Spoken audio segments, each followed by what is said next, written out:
bagian yang lebih besar. Ada buruh, ada karyawan tetap, ada kontrak. Karya kontrak buruh, tidak ada yang karya tetap. Pegawai itu semua pegawai itu ya, pegawai itu. Masa kerja paling lama? Variasi ada yang 3 tahun. Ada yang paling lamanya. 8 tahun. Oh, 8 tahun, tapi tetap masih pegawai itu. Enggak, status sudah tetap. Oh, sudah tetap ya. Oh, berarti kita mau menjelaskan bahwa haknya yang mana perbedaan antara PKWT dan PKWTT. Nah, karena tahun kemarin itu di Undang-Undang Nomor 13 itu karyawan PKWT tidak berhak mendapatkan kompensasi. Baik, kita mulai.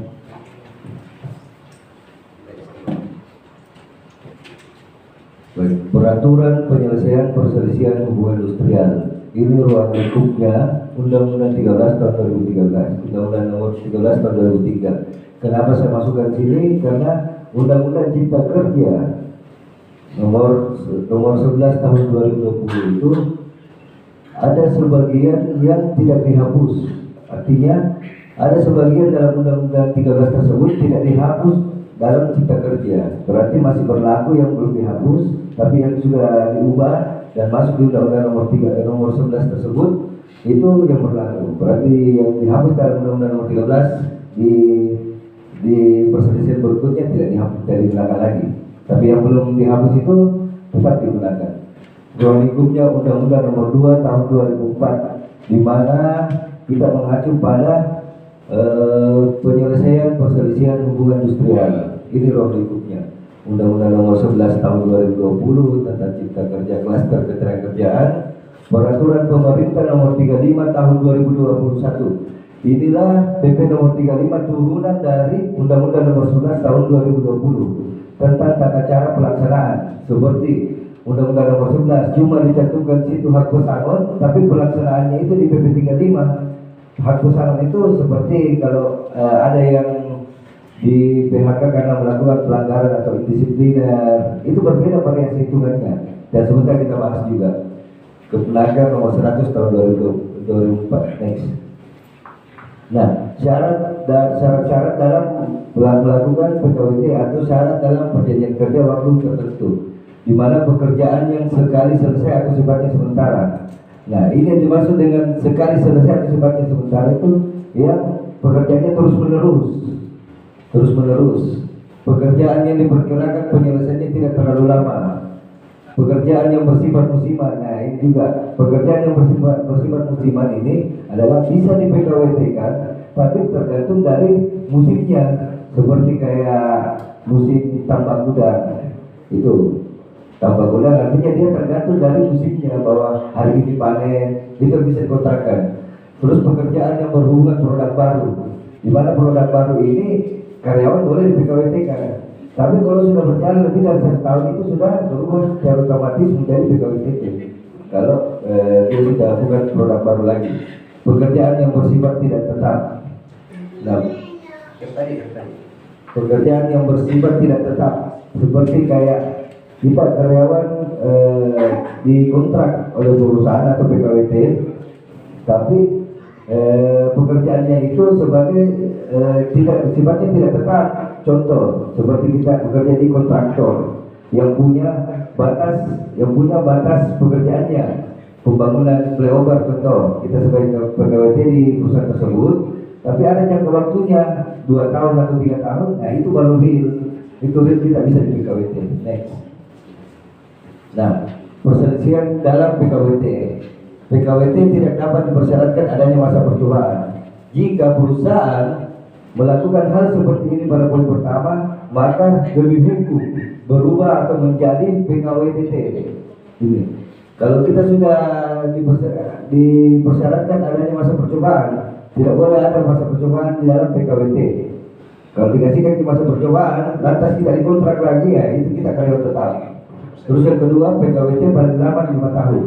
Undang-Undang 13 tahun 2003 kemarin, PKWT itu minimal 3 tahun, pembaharuan 2 tahun, benar 5 tahun, tapi harus ada progresnya. Contoh perusahaan PKWT 1 tahun dulu, 2 tahun, nanti perpanjangan 1 tahun, jadi maksimal 3 tahun.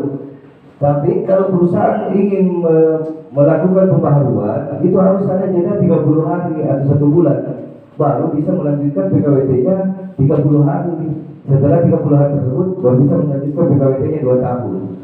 Kalau di Undang-Undang Cipta Kerja ini boleh dilakukan setiap tahunnya, tapi 5 tahun ini asal real PKWT. Ini asal real PKWT.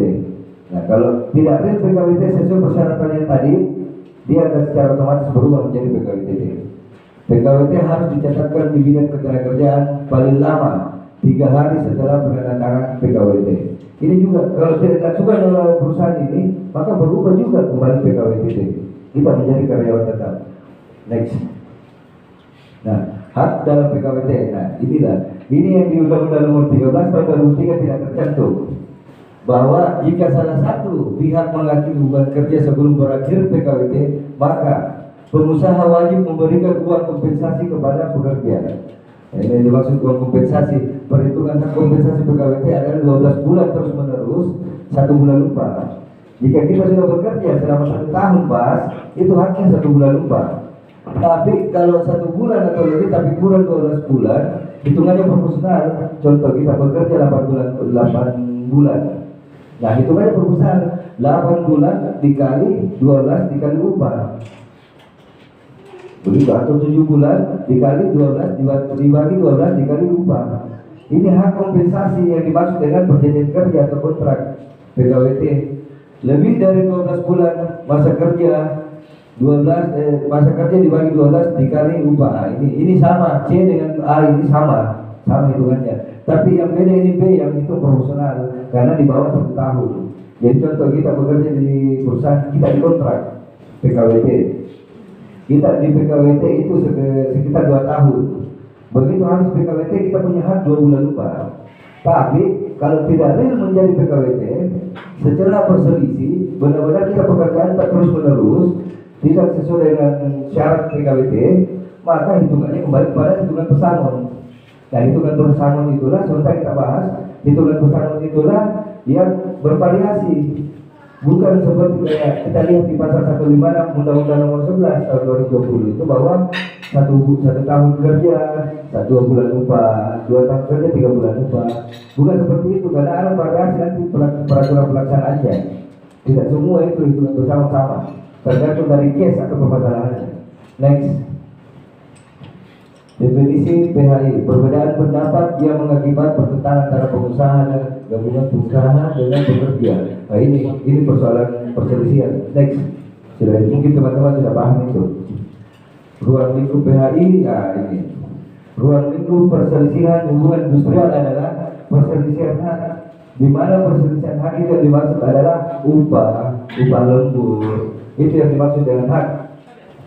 Perselisihan kepentingan ini di mana adanya perselisihan antara pihak pekerja atau serikat pekerja dengan perusahaan.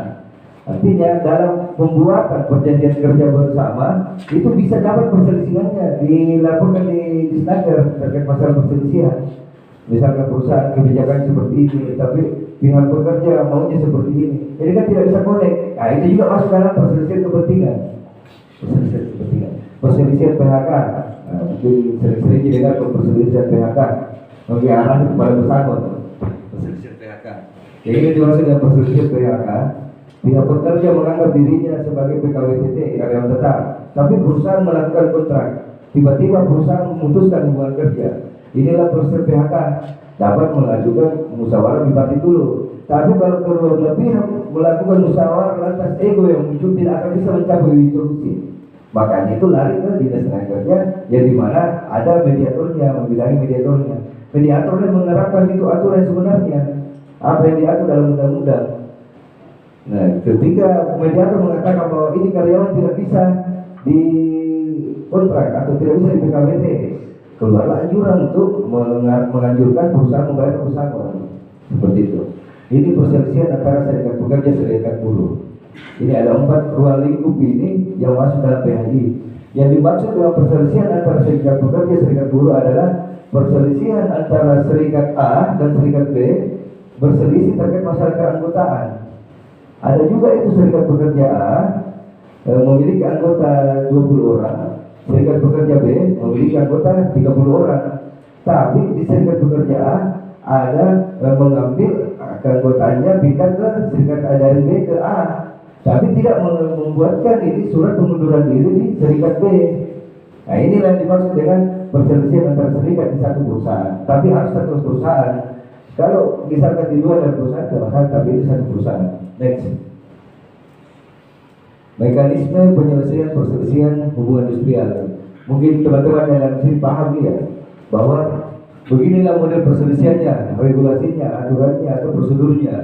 Perselisihan hari melakukan perundingan bipartit dulu. Kita tidak langsung melaporkan ke Dinas Tenaga Kerja, tapi selalu kita mengupayakan itu bagaimana caranya kita melakukan musyawarah atau membuat perundingan antara pihak pekerja dan pihak perusahaan dengan mencarikan win solusi.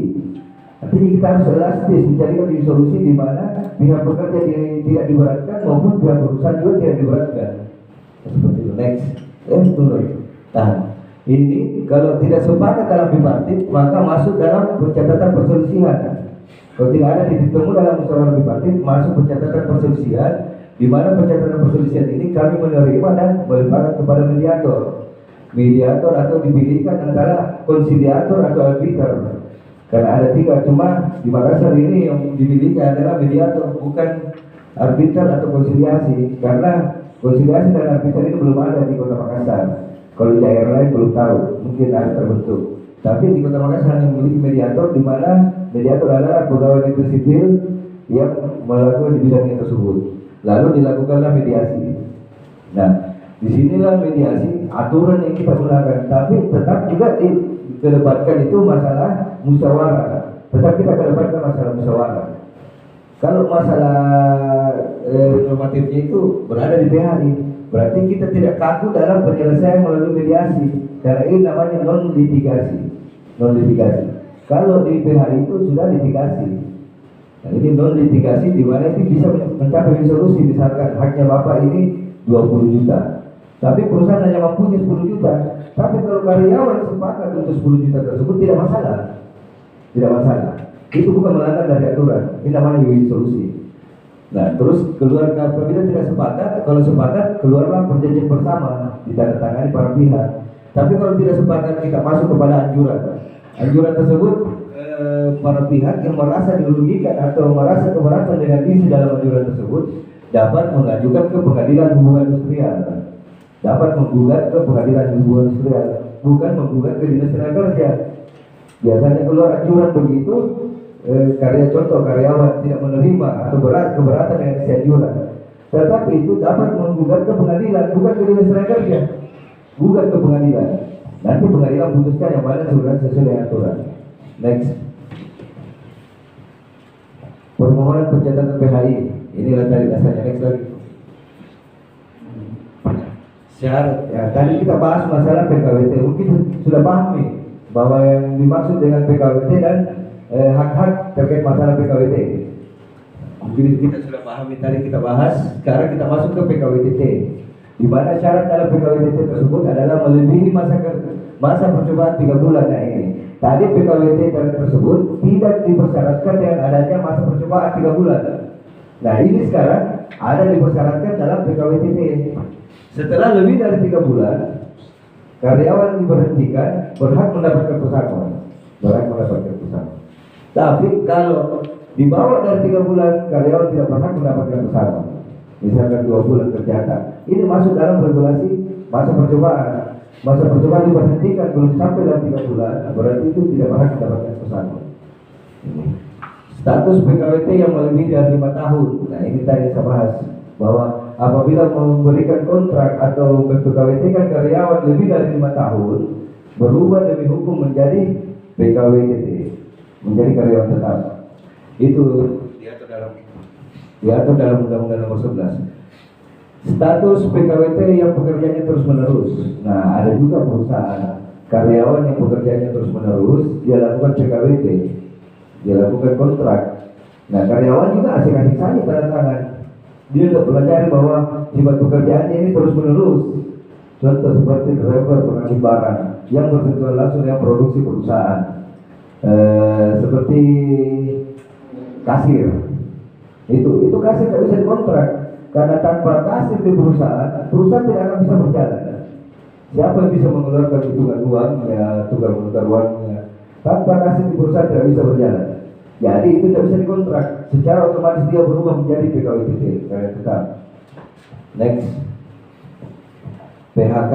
Nah, PHK dalam PKWTT tersebut, pegawai tetap, adalah PHK atas pengajuan dari pihak perusahaan. Perusahaan itu bukan hanya karyawan yang bisa mengajukan untuk PHK, perusahaan pun dapat mengajukan untuk PHK. Pengajuan dari pihak pekerja ini sebaliknya, PHK karena kualifikasi mangkir. Ini yang kualifikasi mangkir ini banyak juga pekerja tidak terlalu paham. Yang mana dimaksud dengan mangkir? Nah, ini yang dimaksud dengan mangkir ini, apabila kita sudah melebihi 5 hari berturut-turut tidak masuk bekerja, lantas diberikan panggilan 2 kali secara patut. Contohnya 5 hari tidak masuk bekerja, diberikan panggilan pertama, tetap juga tidak masuk tanpa keterangan. Diberikan panggilan kedua, tidak masuk lagi tanpa keterangan. Dikeluarkanlah surat pemberitahuan kepada karyawan bahwa saudara dianggap mengundurkan diri atau dikualifikasikan mengundurkan diri karena dikategorikan mangkir. Itu juga biasa berselisih. PHK karena pensiun. Ini pensiun. Apabila umur sudah lewat dari 57 tahun, karyawan dapat menggugat ke PHI bahwa saya ini berhak untuk menuntut hak pesangon. Hak pesangon, di mana hitungannya sama dengan uang pesangon. PHK karena meninggal dunia. Ini PHK karena meninggal dunia ini haknya berhak ahli waris yang berhak untuk menerima haknya, ahli waris. PHK karena sakit berkepanjangan yang tidak bisa melakukan pekerjaannya atau stroke atau lumpuh. Ini semua ini ada hitungannya. Ada hitungan sebentar kita jabarkan di bawah. Next. Sebab-sebab terjadinya PHK. Perusahaan melakukan pemisahan peleburan perusahaan. Nah, ini yang dimaksud dengan pemisahan peleburan. Contoh, perusahaan menjual perusahaannya ke owner B. Nah, ini dimaksud dengan peleburan pemisahan. Ini juga dapat dilakukan PHK, tapi ada haknya karyawan dalam tersebut. Tapi kalau misalkan perusahaan dia yang membeli perusahaannya si A, tapi tetap ingin menggunakan karyawannya, dia harus perjanjikan dulu dengan perjanjian lain. Karyawan ini siapa yang bertanggung jawab terkait masalah ini. Tapi kalau tidak ada perjanjian, maka perusahaan barulah yang bertanggung jawab termasuk masa kerjanya dari pertama masuk bekerja. Itu yang dimaksud. Perusahaan melakukan efisiensi. Ini efisiensi banyak macam kategori. Efisiensi karena indisipliner, efisiensi karena force majeure, efisiensi karena keadaan memaksa, efisiensi karena perusahaan merugi, efisiensi karena perusahaan mencegah kerugian. Karena beda itu antara perusahaan mencegah kerugian dengan perusahaan merugi, beda. Kalau merugi sudah dialami dan dibuktikan 2 tahun pembuktian audit publiknya. Tapi kalau perusahaan mencegah kerugian berarti perusahaan belum masuk kategori rugi karena baru mencegah. Nah itu beda juga hak pesangonnya karyawan. Perusahaan karena pailit, nah ini juga perusahaan dalam penundangan kewajiban pembayaran utang. Ini juga dapat bisa alasan perusahaan untuk melakukan PHK karena persoalan itu. Karena perusahaan dalam penundaan kewajiban pembayaran utang, keadaan memaksa, force majeure, pensiun, pekerja tidak dapat bekerja selama 6 bulan karena ditahan yang berwajib yang diduga melakukan tindak pidana dan sebagainya. Ini juga perusahaan dapat bisa melakukan pemutusan hubungan kerja. Dapat melakukan pemutusan hubungan kerja. Next. PHK mendesak. Nah ini. Biasa itu karyawan mengatakan bahwa saya Pak di PHK, tapi kita lihat case-nya.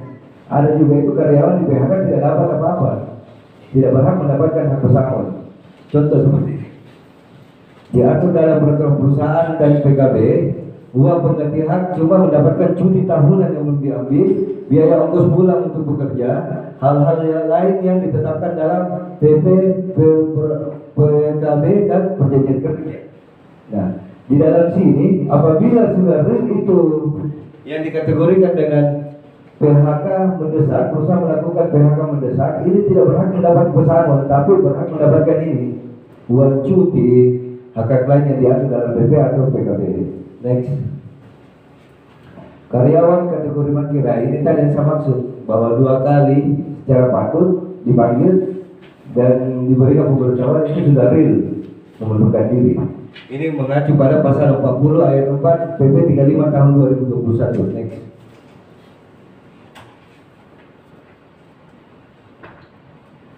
Perhitungan hak atas jenis PKW PHK PKW TTA ini di sini. Ini menjibrilnya ini saya mengatakan ini sebenarnya.